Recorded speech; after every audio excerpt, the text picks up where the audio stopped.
Hello दोस्तों। Study with concept के इस स्टडी प्लेटफॉर्म पर आपका बहुत बहुत स्वागत है। और साथ ही स्वागत है हमारे इस प्रीवियस ईयर क्वेश्चन पेपर की सीरीज में, जिसमें हम दोस्तों हिस्ट्री के क्वेश्चन ले रहे हैं। इसी श्रृंखला को आज आगे बढ़ाते हुए फर्स्ट क्वेश्चन ले रहे हैं दोस्तों। पहला क्वेश्चन क्या कह रहा है? मुगल भारत के संदर्भ में जागीरदार और जमींदार के बीच क्या अंतर है? ये बोला गया है जागीरदार के बारे में और जमींदारों के बीच, इन दोनों के बीच में अंतर पूछा है आपसे। ठीक है। और नीचे जो कूट दिए गए हैं उनको सही में उत्तर को आपको चयन करना है। पहला कथन, जागीरदारों के पास न्यायनिक और पुलिस दायित्व की एवज में भूमि आवंटनों का अधिकार होता था, जबकि जमींदारों के पास राजस्व अधिकार होते थे। उन पर राजस्व उगाही को छोड़कर अन्य कोई दायित्व पूरा करने की बाध्यता नहीं थी। दूसरा कथन, जागीरदारों को किए गए भूमि आवंटन वंशानुगत होते थे और जमींदारों के राजस्व अधिकार वंशानुगत नहीं होते थे। अब देखिए, अब इसके बारे में आप पढ़िए। आपने दोनों कथन देखे। अगर आपने मुगल काल की प्रशासनिक व्यवस्था के बारे में पढ़ा होगा तो आपको क्वेश्चन हल करने में कोई दिक्कत नहीं आएगी। ठीक है। अब ये दोनों कथन दे रखे हैं दोस्तों, ये विपरीत दे रखे हैं। मतलब जो जागीरदार के बारे में दे रखा है वो जमींदारों के बारे में, और जो जमींदारों के बारे में वो जागीरदारों के बारे में। तो उल्टा दे रखा है ये कथन, विपरीत दे रखा है दोस्तों। इसलिए दोनों ही कथन हो जाएंगे गलत। अब देखो तो फिर क्या सही था आखिरकार। अगर दोनों ही क्वेश्चन गलत है तो इसका मतलब क्या हुआ? न तो एक और नहीं दूसरा, तो इसका आंसर जाएगा डी। तो क्या है इसका आंसर, कैसे, और इसके बारे में पता चाहिए। जैसे आपने पढ़ा होगा, मुगल काल में एक मनसबदारी व्यवस्था थी, मनसबदारी व्यवस्था। ठीक है। उसके अंतर्गत क्या था दोस्तों? उसके अंतर्गत मनसबदार होते थे। मनसबदार को वेतन और नगद मिलता था, नगद और जागीरों के रूप में मिलता था, दोनों के रूप में मिलता था। ठीक है। तो जो जागीर मिलती थी, अतः जिनको जागीर मिलती थी, जागीर मिलती थी, वे केवल राजस्व का अधिकार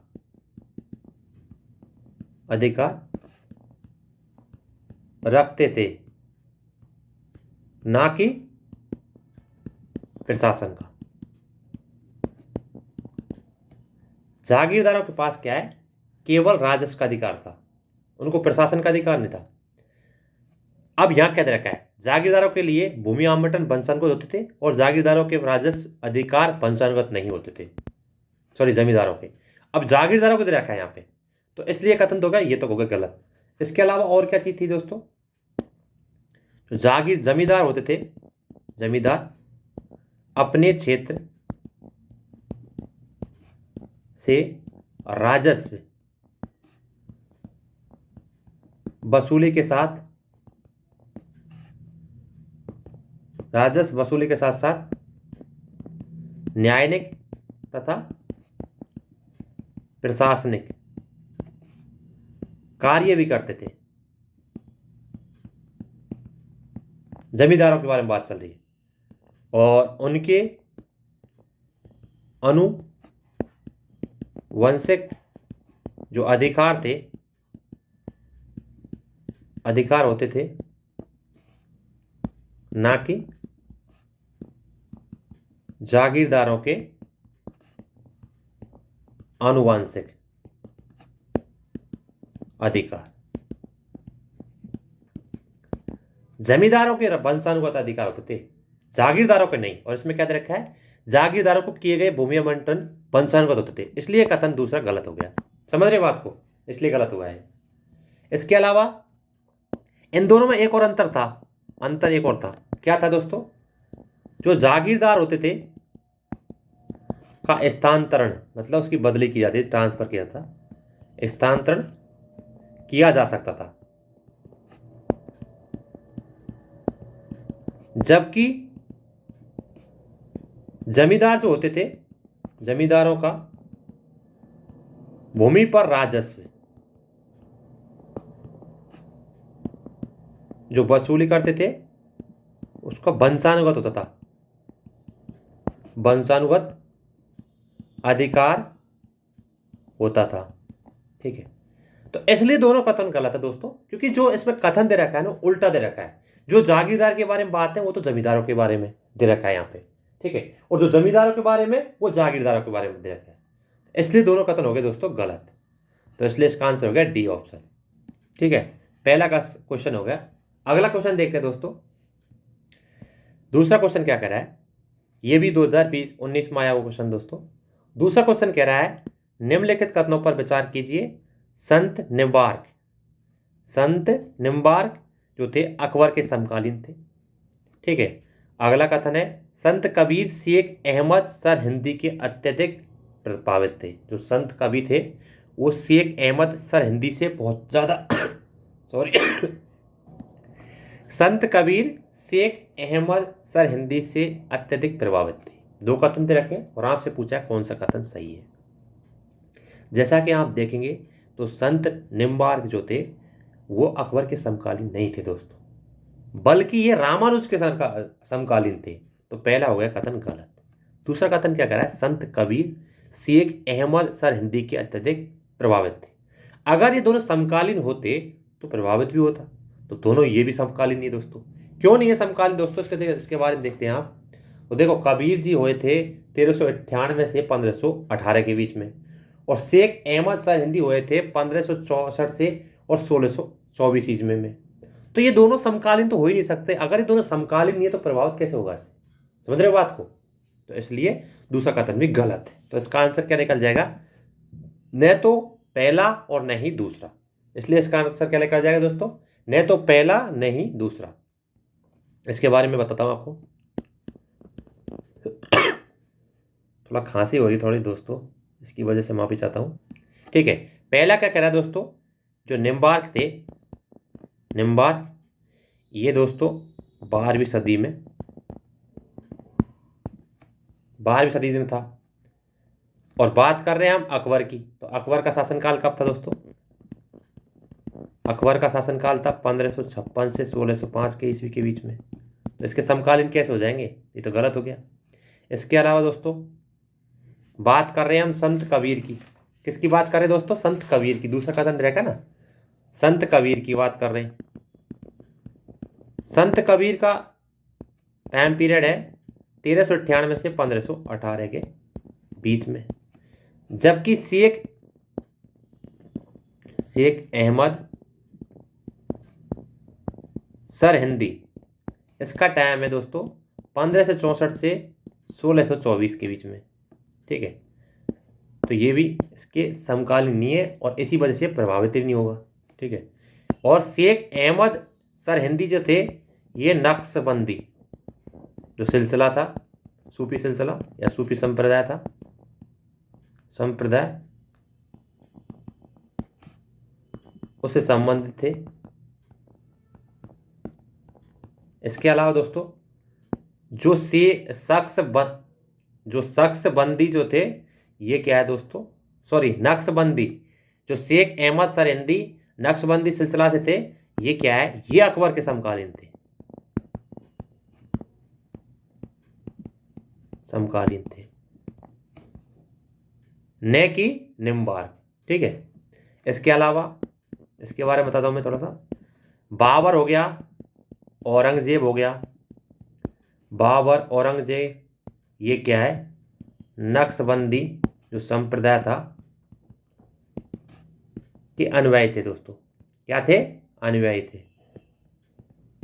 तो इस सॉरी दोस्तों, तो इसके अनुयायी थे। ठीक है, तो ये कथन हो गए दोनों, ये विपरीत रखा है। ये इसके अनुयायी नहीं थे, मतलब एक प्रकार से ये समकालीन नहीं थे अशोक अकबर के, और ये संत कबीर जो थे उससे प्रभावित नहीं थे। इसलिए दोनों कथन गलत है दोस्तों, इसलिए इसका आंसर जाएगा डी। ठीक है, अगला क्वेश्चन देखते हैं दोस्तों, क्या क्वेश्चन है। ये भी 2019 में क्वेश्चन आया है।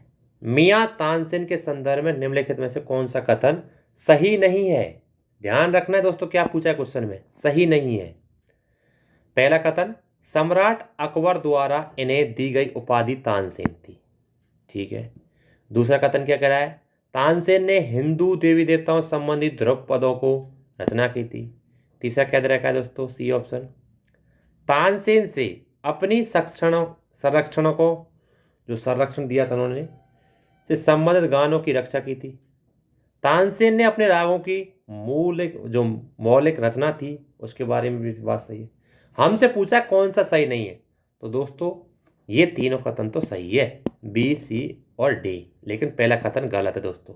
क्यों गलत है फिर? और यही इसका आंसर है, यही इसका आंसर है।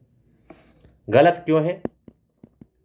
क्योंकि जो तानसेन थे, तानसेन को अकबर ने नहीं बल्कि ग्वालियर के राजा थे,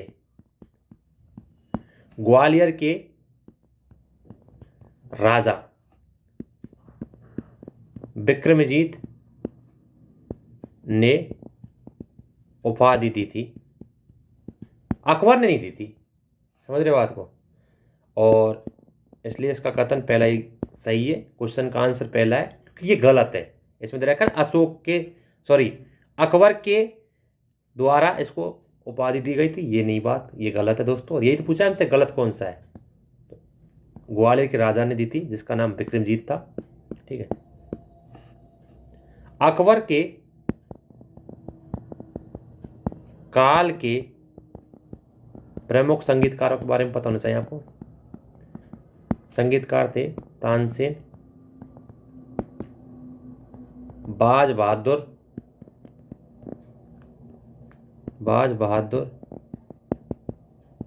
मालवा का शासक रामदास, गोपाल, बेजू बावरा आदि। ये पता होना चाहिए आपको थोड़ा सा। ठीक है, तो इसका आंसर होगा दोस्तों ए ऑप्शन।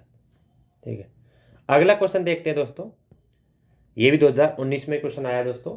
क्वेश्चन क्या कह रहा है, पहले आप क्वेश्चन को ध्यान से पढ़िए, उसके बाद उसका आंसर दीजिए।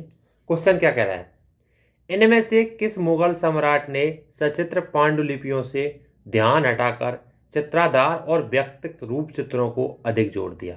आपसे पूछा है एल्बम, एक प्रकार से चित्राधार का मतलब एल्बम बनाना किसने स्टार्ट किया था? मुगल काल के शासकों में से। अब जैसा कि आप पढ़ेंगे उसकी चित्रकला को पढ़ेंगे, आप जब उसके चित्रकला को पढ़ेंगे, मुगल काल की चित्रकला को, तो आप पाएंगे कि किस प्रकार अलग अलग शासकों के अलग अलग चित्रकला थी। जैसे कि हम बात करते हैं दोस्तों, जैसे कि हम बात करते हैं अकबर और हुमायूं के काल में सचित्र पांडुलिपि बनाई जाती थी, जिसमें जैसे हफ्जनामा, रजनामा ऐसे करके थी। अब बात कर रहे हैं एल्बम के बारे में। यहाँ बोला है ना, सचित्र पांडुलिपि से हटकर चित्राधार एल्बम के और व्यक्तिगत रूप चित्रों का अधिक जोर दिया गया था। तो ये बात है दोस्तों जो जहांगीर थे उसके शासनकाल की। तो इसका आंसर हो जाएगा दोस्तों सी। जैसे कि आपको बताता हूं उसके बारे में थोड़ा सा। जहांगीर मुगल, जहांगीर का जो काल था, जहांगीर का काल वो मुगल चित्रकला का क्या था दोस्तों, स्वर्ण काल माना जाता है, जहांगीर के काल को। ठीक है, इसके अलावा जो अकबर थे, अकबर और हुमायूं, अकबर और हुमायूं के काल में सचित्र पांडुलिपि बनाई जाती थी।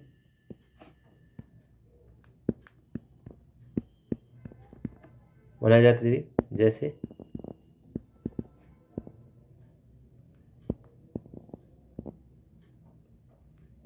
जैसे कि हमजनामा,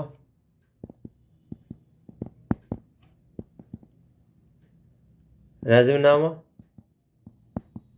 इत्यादि। ठीक है, इसके अलावा जो जहांगीर थे, जहांगीर कालीन प्रमुख चित्रकारों के बारे में पता होना चाहिए आपको, क्योंकि इससे क्वेश्चन पूछे जा रहे हैं। ठीक है, तो उसमें थे उस्ताद मंसूर, अबुल हसन मनोहर ये चित्रकार थे। बिशनदास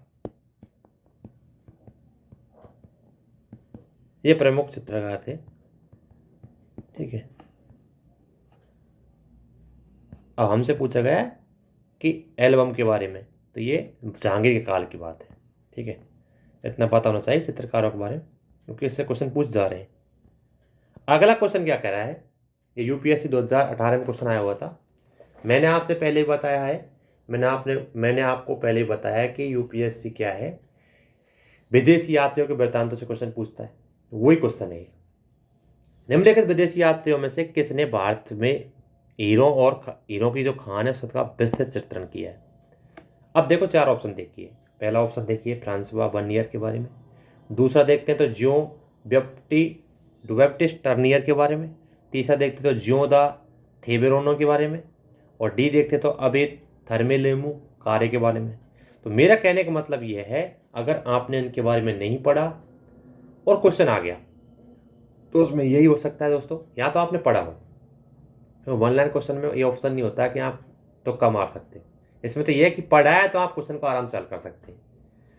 अगर आप एनसीईआरटी पढ़ेंगे या विजयनगर साम्राज्य पढ़ेंगे, कहीं भी पढ़ेंगे, कई जगह आप पढ़ते भी हैं। ठीक है, और इस तरह के क्वेश्चन आते हैं, ये एनसीईआरटी से आते हैं, ऐसी बात नहीं कहीं से और जगह आए। अब ये क्वेश्चन है दोस्तों, ये बोला गया कि हीरे के खान की प्रस्तुत किसने किया था, तो ज्यो 20 का आंसर दोस्तों ज्यो बैप्टिस्ट टर्नियर ने किया था। अब देखो इसके बारे में आपको पता होना चाहिए था, वैसे इसका बी आंसर है। इसके बारे में बता देता हूँ आपको थोड़ा सा, क्योंकि कुछ क्वेश्चन तो ऐसे मान लें अगर आते हैं तो क्वेश्चन को आप हल कर सकते हैं, पढ़ना या कुछ नहीं कर सकते। एक तो ये फ्रांसीसी यात्री था और इंडिया में 6 बार आ चुका था। ये 6 बार यात्रा की थी इसने भारत में। ठीक है, और ये जौहरी था। जौहरी बोले तो सुनार, जौहरी था। इसने क्या है, इसने हीरों के व्यापार, वे जो खनिज थे, खनिजों के बारे में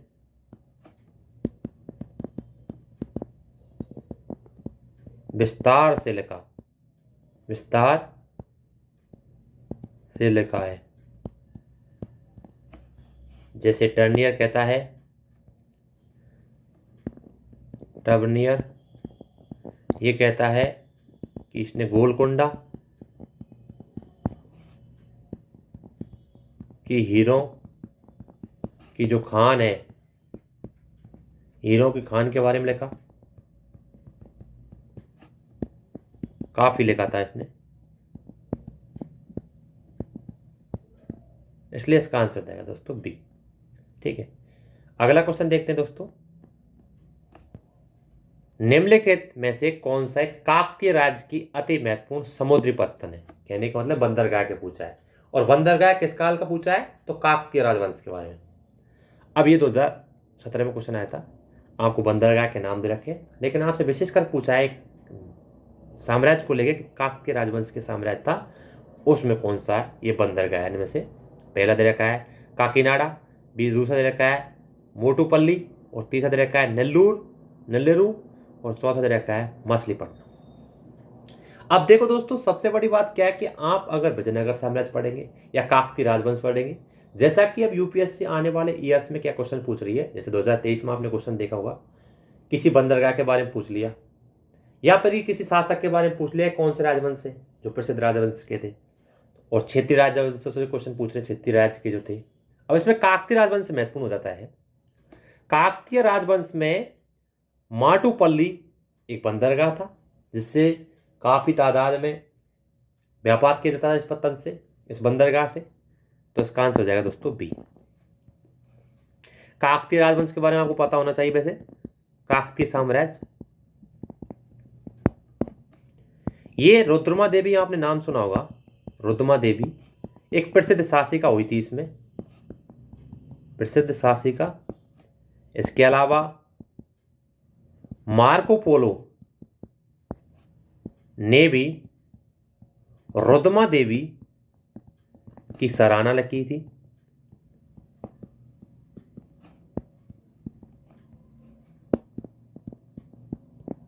मोटूपल्ली, मोटूपल्ली, मोटूपल्ली, बंदरगाह,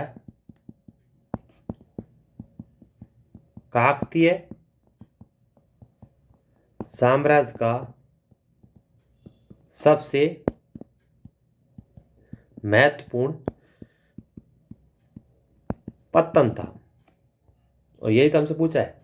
तो मोटूपल्ली जगह है काकतीय राजवंश की, जिसमें एक बंदरगाह था, उसी के लिए प्रसिद्ध था ये जगह। ठीक है, इसका आंसर हो जाएगा दोस्तों बी। अगला क्वेश्चन देखते हैं दोस्तों। क्वेश्चन क्या पूछा है। विजयनगर साम्राज्य से मैंने बोला आपसे पहले भी और अभी भी बोल रहा हूँ, क्वेश्चन आते हैं। वही क्वेश्चन आ गया, देख लो। विजयनगर साम्राज्य फिर से आ गए। विजयनगर साम्राज्य से आया 2016 का क्वेश्चन होने को। तो विजयनगर के शासक कृष्णदेव रॉय की कराधान व्यवस्था से संबंधित निम्नलिखित कथनों पर विचार कीजिए कि उसकी कर प्रणाली कैसे थी, कराधान कैसे लिया जाता था, किस पर कौन सा कर लगाया जाता था, इसके बारे में थोड़ा सबसे क्वेश्चन पूछा गया है। पहला कथन है, भूमि की गुणवत्ता के आधार पर भूराजस्व की दर नियत होती थी। जैसे भूमि की गुणवत्ता हो, अच्छी उत्पादकता हो, वहां पर भूमि की गुणवत्ता के आधार पर कर लिया जाता था। अच्छी गुणवत्ता पर अच्छा कर लिया जाता था। थोड़ी कम गुणवत्ता होती थी भूमि की, तो उससे कम कर लिया जाता था। यह पहला कथन। दूसरा कथन क्या करा है, कारखानों के निजी स्वामी एक उद्योग कर लेते थे। तो मैंने आपसे पहले ही बोला, यूपीएससी का कोर एरिया या किसी भी एग्जाम का कोर एरिया होता है, उसी से क्वेश्चन पूछते हैं। अब विजयनगर साम्राज्य से पूछ लिया कृष्णदेव राव के संबंध में कार्यदान के जो कर प्रणाली उसके बारे में क्वेश्चन, और आपसे पूछा है कि सही कथन कौन सा है इनमें से। तो ये दोनों ही कथन सही है दोस्तों। इसके बारे में बताता हूं, इसलिए इसका आंसर हो जाएगा सी। इसके बारे में बताता हूं, कृष्णदेव राय, कृष्णदेव राय, इसका शासनकाल था 1509 से और 1529 के बीच में। ये महान शासक था, इसके बारे में आपने पढ़ा भी होगा। इसने भूराजस्व का निर्धारण किया, किसके माध्यम से? निर्धारण भूमि की उत्पादकता या गुणवत्ता, सिंचाई, भूमि की पैदावार और उसकी किस्म के आधार पर तय होता था। इसके अलावा जो राजस्व के अन्य स्रोत कौन कौन से थे भूमि कर से अलावा, ठीक है। इसके अलावा देखो, जैसे कि कारखाने हो गए, कारखानों के निजी स्वामी पर, ठीक है, कर लेते थे। धोबी पर कर, नाई पर कर, पशुओं पर कर, मकान पर, मनोरंजन पर, तट कर, मंदिरों पर, वेश्याओं पर,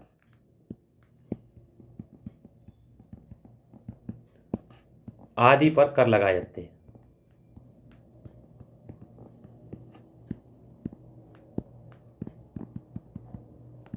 जाते थे, इन सभी पर कर लगाए जाते हैं।